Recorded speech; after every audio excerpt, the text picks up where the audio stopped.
नमस्कार, आप सभी का एक बार फिर से स्वागत है। जैसे ही सर्दी का मौसम आता है तो हार्ट अटैक, बीपी और ब्रेन स्ट्रोक जैसी समस्याएं हमारे सामने आ जाती है। तो इसका जो बहुत ही बड़ा कारण है, जैसे ब्रेन स्ट्रोक किसी को आ रहा है या फिर किसी को हार्ट अटैक आ रहा है या फिर किसी को ब्रेन हेमरेज हो रहा है, तो इसका एक बहुत ही बड़ा कारण होता है। इन सब की बहुत ही बड़ी वजह है कोलेस्ट्रॉल। जो अपनी वर्ल्ड की पॉपुलेशन है उसमें 95% पॉपुलेशन जो है हाई कोलेस्ट्रॉल की समस्या से गूंज रही है। तो आज हम बात कर लेते हैं कोलेस्ट्रॉल होता क्या है और इसकी वजह से क्या क्या डैमेजेस होते हैं हमारे शरीर में और ये कितने प्रकार का होता है। अगर किसी को कोलेस्ट्रॉल हाई हो जाए तो उसका क्या सिम्टम आपके शरीर में दिखाई देते हैं। तो वीडियो में अंत तक बने रहिए। सबसे पहले हम बात कर लेते हैं हाई कोलेस्ट्रॉल के बारे में। कोलेस्ट्रॉल का जो नॉर्मल लेवल होता है 120 से 120 मोर देन 160 तक चला जाता है। अगर इससे ज्यादा किसी का कोलेस्ट्रॉल लेवल है तो वो डेंजरस जोन में माना गया है। साइंटिफिक रीजन के हिसाब से जो कोलेस्ट्रॉल है उसको दो भागों में मेनली विभाजित किया गया है। सबसे पहले आता है LDL, लो डेंसिटी लाइपोप्रोटीन।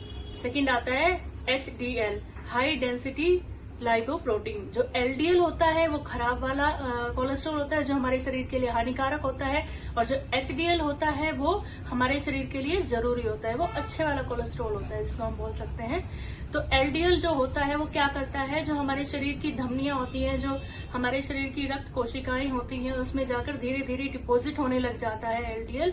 और वो जो गंदे वाला जो LDL कोलेस्ट्रॉल होता है, जो गंदे वाला कोलेस्ट्रॉल होता है, जो हमारे रक्त प्रवाह है उसको रोक देता है। इससे हमारे जो बहुत सारे ऑर्गन होते हैं उनको ब्लड सप्लाई नहीं मिलती है, ऑक्सीजन नहीं मिलती है, क्योंकि ब्लड सप्लाई के द्वारा ही ऑक्सीजन हर ऑर्गन तक पहुंचती है। तो धीरे धीरे वो ऑर्गन काम करना बंद कर देते हैं और उनमें डैमेज होना शुरू हो जाता है। जैसे लीवर को अच्छे से ब्लड सप्लाई नहीं मिल रही है तो लीवर फेलियर में चला जाता है, हार्ट को सप्लाई अच्छे से नहीं मिल रही है तो कार्डियक फेलियर में चला जाता है पेशेंट, या फिर किडनी को सप्लाई नहीं मिल रही है प्रॉपरली तो किडनी फेलियर में चला जाता है। अब हम बात कर लेते हैं इसके सिम्टम की। कुछ शुरुआती सिम्टम होते हैं जिससे हमें ये पता चल जाता है कि अब जो कोई भी व्यक्ति है या फिर कोई पर्सन है वो हाई कोलेस्ट्रॉल की तरफ जा रहा है। तो इसके जो सबसे मेन सिम्टम होते हैं वो पैरों में दिखाई देते हैं। तो सबसे बड़ा सिम्टम क्या आता है, लेग पेन। कई बार हम लोग इन छोटे छोटे सिम्टम को नजरअंदाज कर देते हैं, वो धीरे धीरे जाके बहुत ही ज्यादा वर्स इफेक्ट दिखाते हैं। तो लेग पेन क्या होगा, जो पेशेंट को ना हमेशा जो लोअर एक्सट्रीमिटीज होती हैं, पेन जो पैर होते हैं आपके, उसमें पैरों में दर्द महसूस होगा, पैरों में जलन सी लगेगी, जो उसकी पैरों के तलवे हैं या वो ना हमेशा बहुत ही ज्यादा गर्म फील होंगे और उनमें पेन होने लग जाएगा। तो ये क्यों होता है, सबसे पहले तो ये समझते हैं वो होता क्यों है। मैंने अभी आपको बताया कि LDL धीरे धीरे जो अपनी रक्त कोशिकाएं हैं उनमें धीरे धीरे जमने लग जाता है और वो वहां के जो रक्त प्रवाह है उसको रोकता है, उसको अवरोध करता है। तो ब्लड सप्लाई वहां पैरों की रुक जाएगी।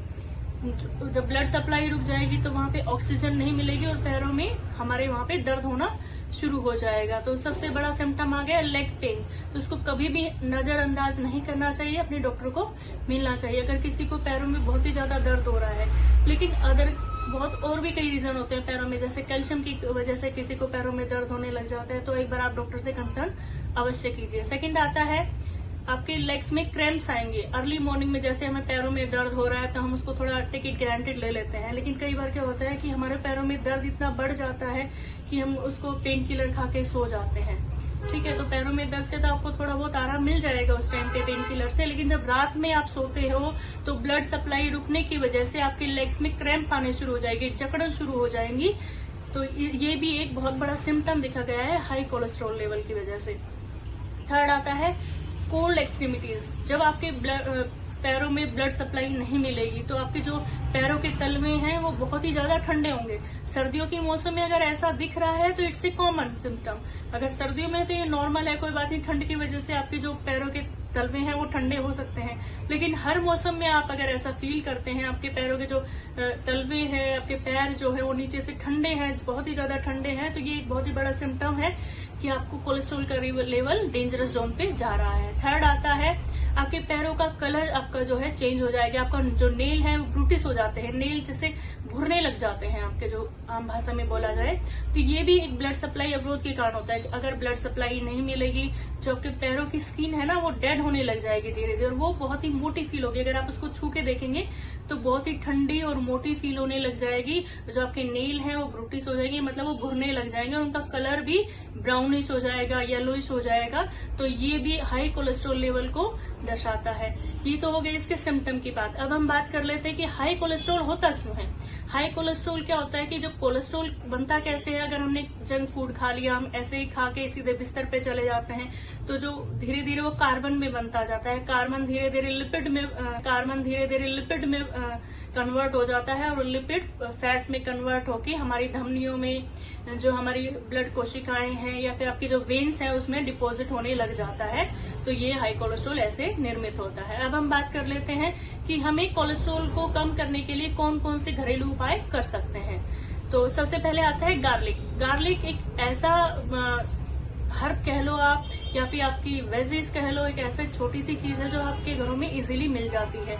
तो लहसुन जो होता है, लहसुन, गार्लिक, उसमें लिपिन, एसिलिन और एलिन नाम के 2 सब्सटेंस पाए जाते हैं, 2 ऐसे मिनरल्स पाए जाते हैं जो हमारे कोलेस्ट्रॉल को, जो एचडीएल है अच्छे वाला कोलेस्ट्रॉल, उसको बढ़ाते हैं, और जो एलडीएल है खराब वाला, जो हमारे सेहत के लिए हानिकारक होता है, उसको ऑटोमेटिकली कम करते हैं। एलिन और एसिलिन, जो ये दोनों लहसुन में बहुत ही प्रचुर मात्रा में पाए जाते हैं, इसलिए हमें डेली 2 से 3 लहसुन की कलियों का सेवन करना चाहिए।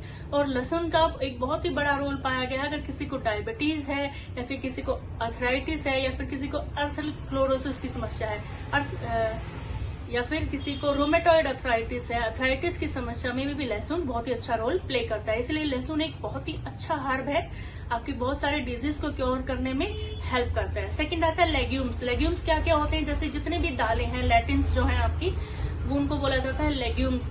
आप अगर किडनी बीन्स ले लीजिए, आप चिकपी लीजिए जिसको छोले बोलते हैं, या फिर आप किडनी बीन्स, राजमा हो गई आपकी, या फिर आप पीस जो है, मटर आपकी जो होती हैं, ये भी कोलेस्ट्रॉल को कम करने में बहुत ही ज्यादा हेल्पफुल होते हैं। नेक्स्ट नंबर आता है आपकी ग्रीन वेजेस। ग्रीन वेजेस में जो ग्रीन हरे पत्तेदार सब्जियां, जैसे कैबेज हो गया, ब्रोकली हो गया, पालक हो गया आपका, सर्दियों के मौसम में जैसे बथुआ आपका है, और सरसों का साग आप ले सकते हैं। ये सब चीजें आपके लिए काफी हेल्पफुल होंगी कोलेस्ट्रॉल को कम करने के लिए। इसके अलावा आप मोटे अनाजों का भी बहुत से ज्यादा अपने खाने में शामिल कीजिए। मोटे अनाज के खाने से आपके फाइबर आपको भरपूर मात्रा में मिल जाएगा।